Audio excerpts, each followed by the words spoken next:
this question from Patty O.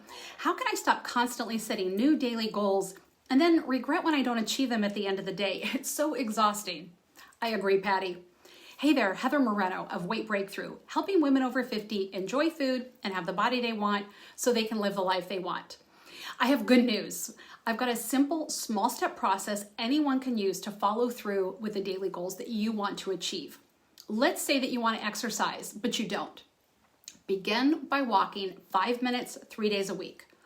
Maybe it's meditation. Similarly, 1 minute every day. Pick a time and stick with it. If you want to change your eating habits, choose a really specific change to make. Like, I'm not going to eat the candy on my assistant's desk. Instead, I'm going to walk by and say, I don't need that today. But beware, you are likely thinking that these things are way too small to make a difference. Understand the point of these small steps isn't that you lose weight tomorrow or next week. It's about building habits and trusting yourself to follow through. If, like Patty, you set daily goals, but you always regret not achieving them at the end of the day, it erodes your self-trust.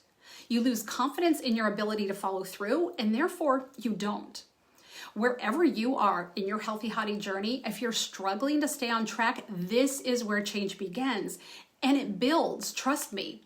A client hired me 3 years ago who didn't exercise at all and never said no to sweets. She started with that very micro step of walking 5 minutes, 3 days a week, gradually added more, then changed her eating habits, adding a vegetable here, a little less sugar there. Today, she exercises regularly, and sugar is a treat, not a lifestyle. As a result, she's lost and kept off 30 pounds, and her doctor took her off blood pressure medication.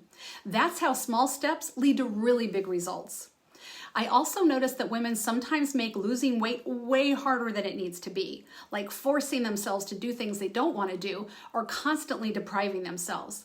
If this is something you struggle with too, check out my video over here to stop making weight loss so darn hard. When you combine both strategies, you'll find it easier to stick to the daily goals that you set, and instead of feeling exhausted at the end of the day, you'll have a sense of accomplishment that will spur you on. Grace and joy, my friends.